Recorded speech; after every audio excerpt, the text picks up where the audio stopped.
नमस्कार दोस्तों, आज के मार्केट सेंटीमेंट वीडियो में आप सभी बहुत बहुत स्वागत है। दोस्तों, आगे बढ़ने से पहले मैं आपसे अनुरोध करूंगा कि आपकी स्क्रीन पे जो पॉइंट्स हैं उनको एक बार पढ़ लीजिए। मेरा कोई भी व्हाट्सएप ग्रुप या टेलीग्राम चैनल नहीं है। फेक कमेंट से आप कृपया करके सावधान रहिए। तो दोस्तों, जैसा कि हमने पिछले मार्केट सेंटीमेंट वीडियो में चर्चा की थी कि कैश का टर्नओवर डिक्रीज़ हो रहा है और यहाँ पे जो बड़े प्लेयर्स हैं या जो कैश की बाइंग है उसके अंदर एक थकावट देखने को मिल रही है। लेकिन हमारा अंडरग्राउंड मनी फ्लो पॉजिटिव था, मार्केट ने उसको फॉलो किया और मार्केट ग्रीन जोन में क्लोज हुई। तो दोस्तों, आज भी मार्केट में वॉलेटिलिटी जारी थी। यहाँ पे मार्केट ने आप देख सकते हैं कि 4 बार जो है नीचे आने की कोशिश की, इनफैक्ट 5 बार यहाँ पे अगर आप इस वाले मूव को भी कंसीडर करें। और मार्केट ने यहाँ पे जो है मल्टीपल टाइम्स, मतलब आप 5 बार देख सकते हैं कि ऊपर जाने की कोशिश करी। अब ऐसे में आप क्या करें? मनी फ्लो एनालिसिस जो आप करते हैं, अंडरग्राउंड मनी फ्लो हमें केवल एक ब्रॉड व्यू देता है कि मार्केट का सेंटीमेंट क्या रहने की संभावना है। इंट्राडे मनी फ्लो में आपको कई बार बता चुका हूँ कि वो अंडरग्राउंड मनी फ्लो के विपरीत भी हो सकता है।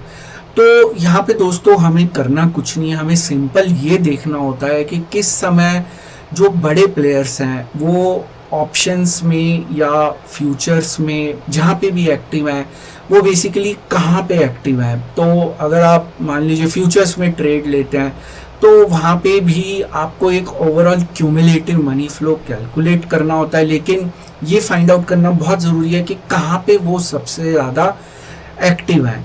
तो उसको मैं आज एक प्रैक्टिकल एग्जांपल की सहायता से बताऊंगा ताकि आपको ये चीज़ क्लियर हो जाए, क्योंकि मुझे ऐसा लगता है कि ये पॉइंट काफ़ी लोगों को क्लियर नहीं हो पाता कि हमें करना क्या है, अपने एनालिसिस में हमें क्या करना है। जब आप मनी फ्लो एनालिसिस कर रहे हैं तो आपको सिंपली एक चीज़ फाइंड आउट करनी है कि बड़े प्लेयर्स कहाँ पे एक्टिव हैं।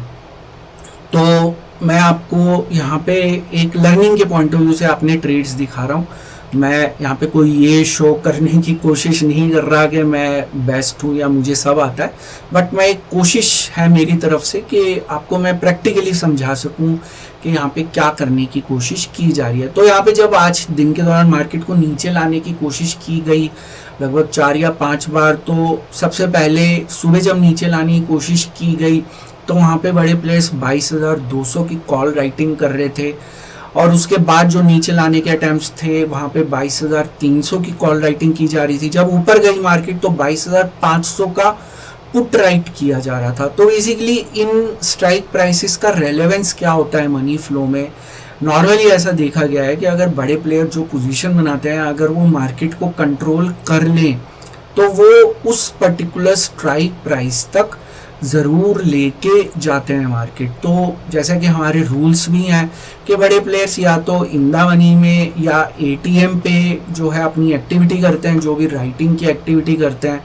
अगर वो इन द मनी में कर रहे हैं तो बेसिकली उस पर्टिकुलर स्ट्राइक प्राइस को वो ज़रूर कोशिश करेंगे कि उसको एटीएम या ओटीएम बनाया जाए। अगर आप अपना एनालिसिस खुद करते हैं तो आप समझ पाएंगे मैं क्या कहने की कोशिश कर रहा हूँ। तो यही कोशिश आज यहाँ पे मार्केट ने करी। और जब बड़े प्लेयर्स अपनी पोजीशन बनाते हैं तो मनी फ्लो का रूल ये कहता है कि आप तब तक वहाँ पे बने रहें अपने सेटअप या सिस्टम के हिसाब से जब तक वो पोजीशंस क्लोज नहीं की जाती। जब वो अपनी पोजीशंस क्लोज कर दे, चाहे वो नो प्रॉफिट नो लॉस पे करें, चाहे वो स्टॉप लॉस तक लेके जाएं अपनी पोजीशंस, तो आप वहाँ पे ऑब्जर्व करिए कि वो कब तक बने हुए हैं।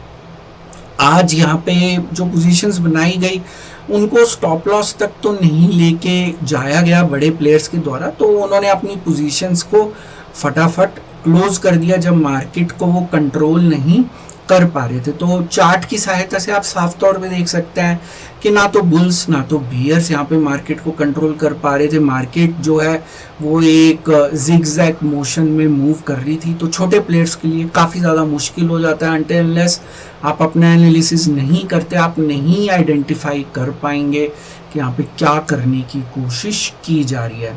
एक चीज़ मैं आपको क्लैरिफाई करना चाहूँगा कि इन स्ट्राइक प्राइसेस पे मैंने मल्टीपल ट्रेड लिए थे, इसलिए आपको ये प्राइसेस जो हैं वो थोड़े से डिसओरिएंटेड दिखाई दे रहे होंगे अपनी स्क्रीन के ऊपर।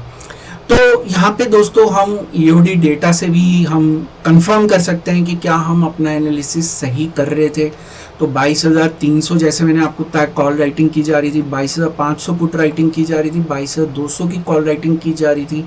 तो यहाँ पे 22,300 अगर आप कॉल राइटिंग देखेंगे तो वहाँ पे पोजीशंस क्लोज कर दिए जब उनको लगा कि वो नहीं नीचे ले जा पाएंगे। 22,200 की सारी पोजीशंस नहीं क्लोज की गई, कुछ पोजीशंस कैरी फॉरवर्ड भी की जा रही हैं। 22,500 की लगभग ज़्यादातर पोजीशंस कैरी फॉरवर्ड की जा रही है क्योंकि मार्केट में सेंटीमेंट एक पॉजिटिव बना हुआ है।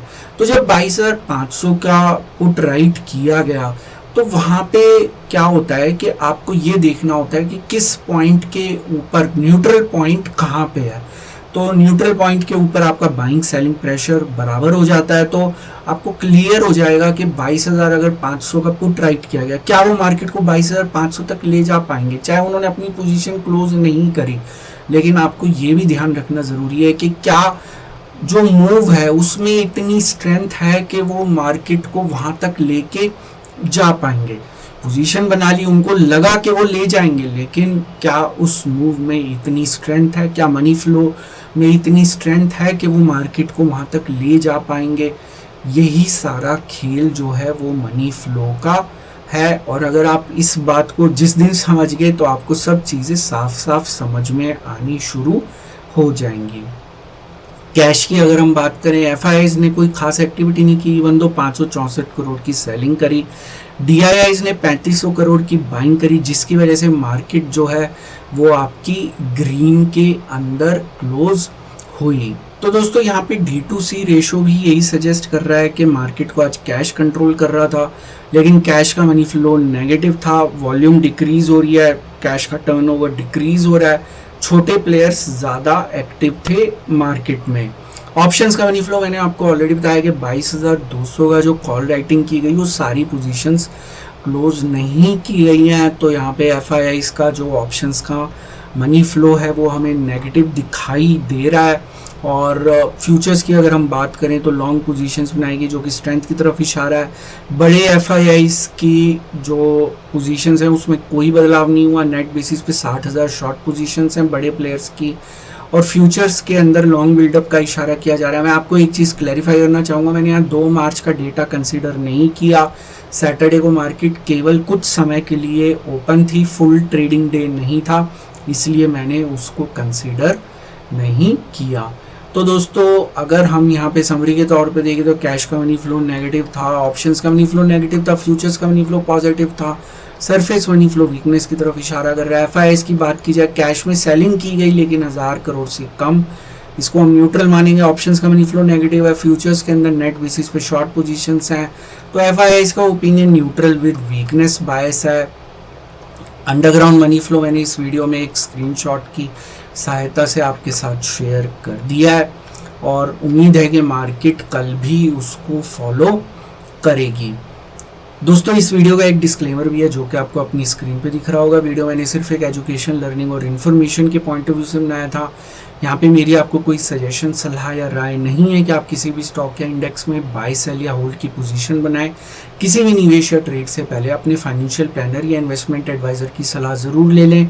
केवल उन्हीं की सलाह के ऊपर किसी तरह की निवेश या ट्रेड का निर्णय लें। जो भी जानकारी मैंने आज के इस वीडियो में दी है सभी डेटा पॉइंट्स पर आधारित है। सभी डेटा पॉइंट्स पब्लिक डोमेन में अवेलेबल हैं जिनको आप खुद जाके क्रॉस चेक, क्रॉस वेरीफाई कर सकते हैं। मेरे द्वारा दी गई जानकारी 100% गलत साबित हो सकती है, इसलिए मेरी दी गई किसी भी जानकारी के ऊपर किसी भी तरह का कोई भी निवेश या ट्रेड का निर्णय ना लें। तो दोस्तों आज का मार्केट सेंटीमेंट वीडियो देखने के लिए बहुत बहुत शुक्रिया। हम फिर मिलेंगे अगले मार्केट सेंटीमेंट वीडियो में एक नई जानकारी के साथ, एक नई सीख के साथ, एक नई लर्निंग के साथ। तब तक आप अपना ध्यान रखें।